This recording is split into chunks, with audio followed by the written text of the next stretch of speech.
Hi, my name's Dan Gilmore, and this is my wife, Kath, and we moved here in 2020 from Wanganui Manawatu, and we're part of the beach campus here in New Brighton, and have been for about 2.5 years. So we have 4 children. They're all involved in beach campus. Mia, Caleb, Ethan and Sienna. Yeah, so we've been in Wanganui Manawatu for probably 20 years. I started a business as well, which went for about 18 of them. Things opened up and we went over to Europe for a stint. And I believe when we came back from being in Europe, we felt kind of unsettled. We came down here, we just felt that this was the place for us to be. So God just positioned things, opened things up, and it was a pretty exciting part of our journey coming here.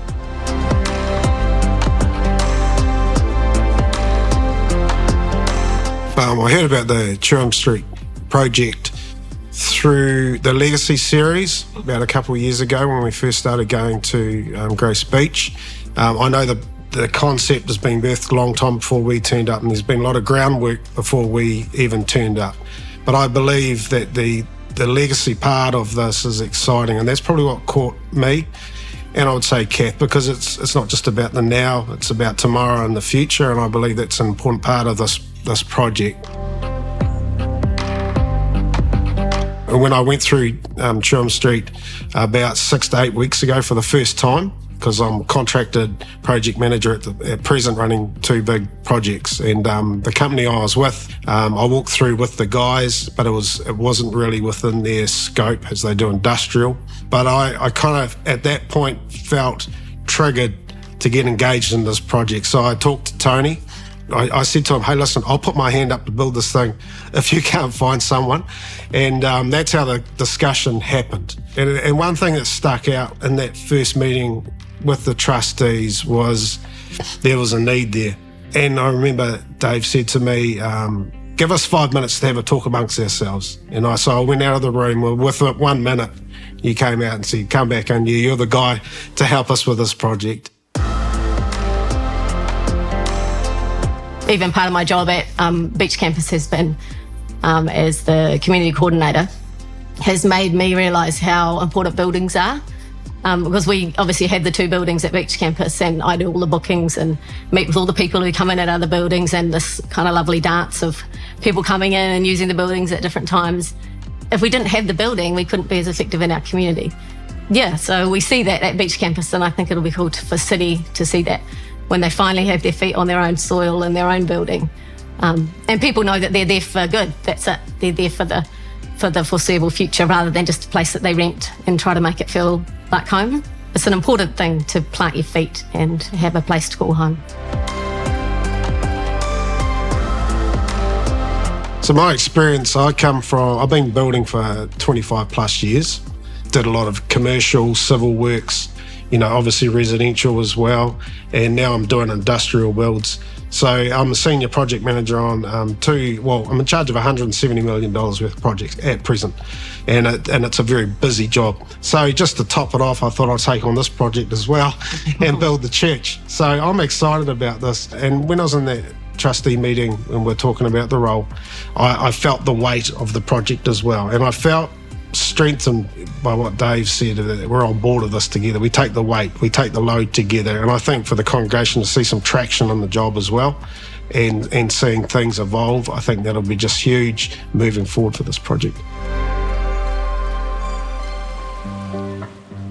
So when I started my own construction company and being a Christian, I had to tie the 2. And out of our business profits, which in the first couple of years wasn't much, we decided to start giving and tithing from the business. And once we started that, we saw a momentum shift in our finances, and God was opening up new works, new contracts, meeting new people, all sorts of things. And the business started to grow financially. And obviously the more the business grew, we could give more to what we did. And we saw God do a lot of amazing things, and we're able to provide, for our local church, a lot of things. For youth, we had a real passion for youth. So anything to do with youth, we would give to. We're all called to different things, and we're all called to step forward and have faith in different areas. And one of ours has always been business and finances. Mm-hmm. And we've been absolutely tested in that again and again and again, especially early on in business. We were at the end of our rope at times, thinking we didn't have enough. And so we're just like, okay, we're just going to pray. We sat there with no idea, no options. And then the phone rang, and it was someone who wanted work, and they wanted a job done. And we're like, oh, well, that was pretty quick. It was within 10 minutes of praying. And certainly in our lives, God's proven again and again that money is no barrier. It never has been. And God sees money as he just provides where and when he needs it. There's no sort of numbers, he owns cattle on 1,000 hills. It's no problem for God to provide money when he needs it. I think it's probably us really that sometimes has the issues or puts up the barriers, or is like, oh, that seems like a lot. Yeah, I think prayer and fasting particularly, there's a real breakthrough. I mean, there's just something about it.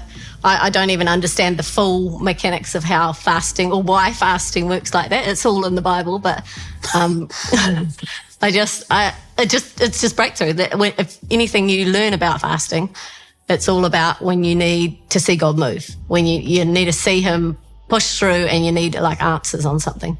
With this whole process, and especially with the build and the season that we're in, I think we'll see some cool things coming out of it as well.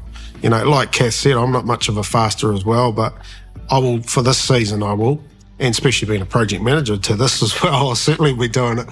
So, but yeah, I'm excited.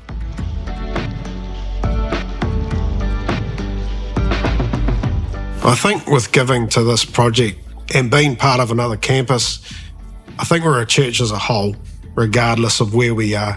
And City has given to Beach, done a lot for Beach, and for the other campuses as well. I don't think there's any difference. We're just building a bigger structure here. So I think it's important that we look at it that way. It is part of our church body. It doesn't matter where it is or how it looks, but this is part of it. And I believe that the City campus needs its own building. It's got to serve its purpose. And the facility it's going to be used for, and for the community side of things. That's probably what excites me about this the most. Like, I'm not here forever, but this building will be around for a long time, and it will serve its purpose, and we'll see a lot of people saved through it. We'll see a lot of people grow through it. We'll see so much happen within this building, and it brings life, and it puts something around us as well. We'll probably never know the full impact it's going to have. Is this building going to be too small in 10 years or 50 years' time? Let's pray it is. You can't stop growth. We're there. We're amongst it. It's the prime location. And I think it's just going to be just incredible what God's going to do in this season.